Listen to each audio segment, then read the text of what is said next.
What is good, you guys? I hope you all are doing great. This is Cypher and you are welcome back to Cypher Spills. Now, before we get into today's topics, if you're new to my channel, if you've been here but you're not subscribed, hit the subscribe button, hit the like button, leave a comment below, make sure you turn on post notifications so you'll be notified every single time I post. Returning subscriber, shout out to y'all. Y'all should keep growing the channel, keep growing Discord. Link to my social media in the description. And that being said, let's get straight into the tea. So it was reported that Tory Lanez was attacked while in prison. Okay, Tory Lanez is serving a sentence for allegedly shooting Megan Thee Stallion, and it looks like in a physical altercation in prison, he was stabbed multiple times. Okay, he is currently in critical condition and he is at the hospital. Okay, so TMZ posted this article earlier today. So it says, this isn't how Tory Lanez wants to get out of prison, but he is after suffering a prison yard stabbing so bad. He needs hospital treatment, TMZ has learned. Tory was in the yard of California Correctional Institute of Tehachapi Monday morning when another inmate stabbed him, according to multiple sources, including one in law enforcement. Okay, and then they went on to say that it's unclear what the motivation was for the attack, but one source tells us Tory was rushed by the ambulance to a nearby civilian hospital in Bakersfield.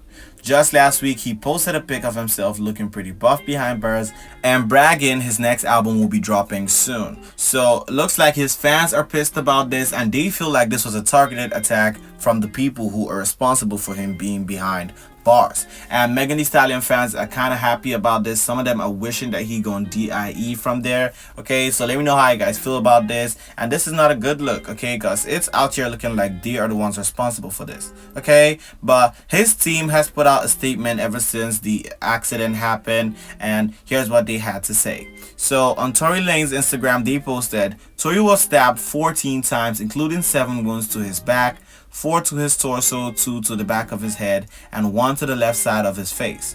Both of his lungs collapsed and he was placed on a breathing apparatus. He is now breathing on his own.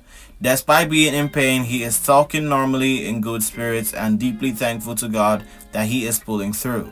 He also wants to thank everyone for their continued prayers and support. Okay, so it looks like he is getting better, but this is a lot.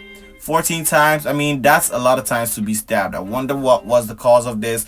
But then again, he is in the clink, and that is a very unpredictable place, and safety is not one of the things that's guaranteed while you're locked up in prison. Okay, but this feel like he was targeted. I feel like they should do more investigation to this, and fans seem to believe that it's the people who put him behind bars that are responsible for that. Okay, but I don't know how I feel about that. Okay, I don't think she gonna go that far, but you know, she did get a restraining order from him despite him being locked up, so I don't know. Okay, some people are saying they're not gonna put it past Megan and her label. And I saw a lot of posts celebrating the fact that he is injured and in critical condition. Some of them are happy about it, and some of them are even wishing that he gonna DIE. Okay, so let me know how you guys feel about this, and if y'all are praying for Tory Lanez, if you're a fan of him, you can keep him in your prayers, because that sounds like a lot. Okay, he was stabbed 14 times and to different parts of his body. Okay, so he is gonna be needing y'all's prayers right now. Okay, but moving on from that though, Cardi B is booed up. Okay, we all know that she had been messing around with Stefon, but they have finally taken it public. They both went to see the New York Knicks game yesterday together, and they were seen holding hands, smiling at each other, whispering stuff into each other's ears. So Cardi B and Stefon are now public. Okay, Cardi B don't care about the rumors which has been spreading about around him, especially the fact that he got a girl pregnant and he is an alleged cheater. Okay, but it looks like Cardi B got a type. And I don't know, if you look at the way they dress, Stefon and Offset kind of have similarities. Okay, and let's not put back the fact that both of them are cheaters. Okay, Offset more serial and Stefon Diggs not any better, but it looks like Cardi B got a type and she gonna be staying with him. I don't know why anybody thought that they could give Cardi B some good advice and she gonna listen. I don't know. Okay, because she was being warned about Offset from the get-go. Every other month there was a girl talking about, oh, he got a baby on her, or he is cheating with a new girl, but she didn't really care. She just gonna take her money, hire up some goons to throw bottles at the girls who her man is cheating with and leave the man alone. Okay, I wonder who she gonna be throwing bottles at this time. Okay, and this time I hope she don't just get community service if it gets to that.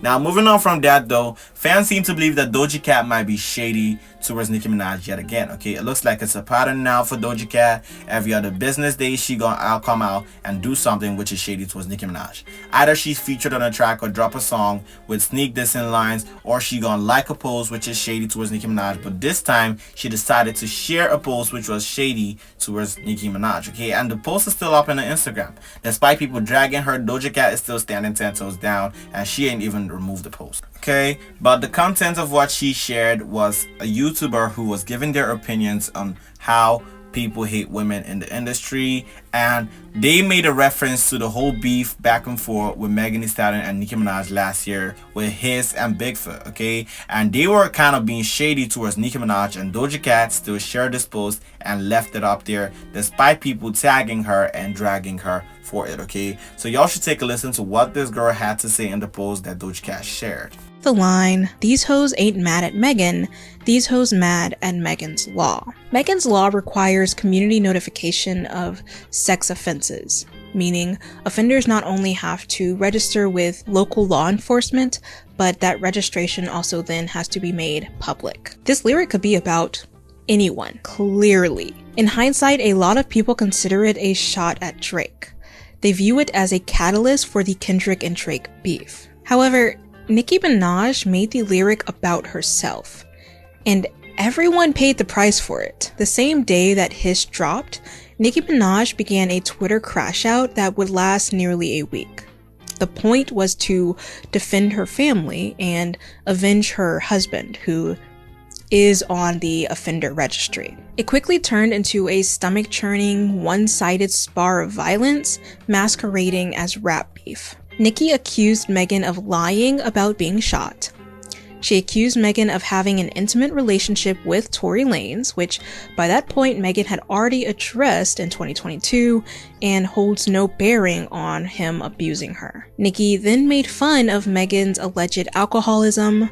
She made fun of Megan getting shot, which contradicts her earlier accusation about Megan lying about getting shot. And she repeatedly references Megan's mother, who died in 2019. The attention given to Megan's... Okay, I'm not gonna play the whole clip, but if you wanna watch it, the post is still up at Doja Cat's Twitter. You could just go follow the link. It's gonna take you to the YouTube channel where it's from. Okay, but the whole thing is that Doja Cat still being shady towards Nicki Minaj, and I'm so glad that Nicki Minaj be paying them dust. Okay, looks like they all want a reaction out from Nicki Minaj, but they're not gonna get any of that. Okay, because Nicki Minaj seen what she did with Hiss. Okay, when Megan Thee Stallion dropped Hiss, Megan Thee Stallion don't even sell, she don't do numbers, her fans don't stream her music. But when they saw that she was able to get a reaction out of Nicki Minaj, they all assembled. The Cardi B fans, even Doja Cat fans, many fandoms assembled together to manage to take that song to #1. Okay, so it all just proved the point that these girls don't sell without Nicki Minaj, and it shows. And I am so glad that she paying them the absolute dust like they are worth. Okay, so let me know how you guys feel about that, and if you feel like Doja Cat was shady towards Nicki Minaj.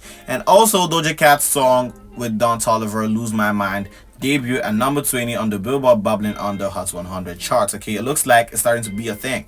All these girls who coming from Nicki Minaj, they can't even sell, they can't even chart on the right charts. Okay, they over here charting in the Billboard Bubbling Under. Megan Thee Stallion with her half flop diss track, which she acting like it doesn't exist. The song whenever also debut in the Bubbling Under charts. Okay, so it's starting to become a thing. Okay, y'all trying to come for Nicki Minaj, but y'all can't even sell.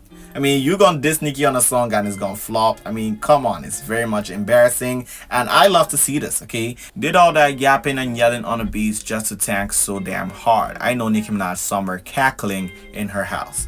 Now, moving on from that though, Beyoncé is out here making history, because Beyonce's Cowboy Carter tour breaks the record for the biggest single venue engagement for a female artist in Billboard box score history, grossing $55.7 million from 5 shows at SoFi in Los Angeles. Okay, so congratulations to Beyonce. Despite the tour not being fully sold out on some of the dates, she's still out here making history, and this ain't even her best tour. Okay, but that's the thing, people gonna pay to see Beyonce because she is good at what she does on stage. She is good at performing, dancing, and singing live. So people still gonna pay that money to see Beyonce perform. But let me know if y'all feel like Beyonce's total grossing for this tour will be able to surpass her last tour, the Renaissance World Tour. Okay, now the highest grossing tour stops in Billboard box score history. #1, U2's Fair with $109 million for 17 dates. Number 2, U2's Fair for $84 million at 15 dates. Number 3, Harry Styles, Madison Square Garden, $63.1 million at 15 dates. Number 4, Take That, Wembley Stadium, $61.7 million for 8 dates. And number 5, Beyoncé, SoFi Stadium, $55.7 million for 5 dates. Okay, and it's the amount of days that have people gagging because she has done these numbers with only 5 dates. Okay, so let me know how you guys feel about this, and if y'all are still gonna be seeing Beyonce at the Cowboy Carter tour. But that's gonna be all for this video. Like, comment, subscribe, stay tuned for the next video, and I will see you guys there.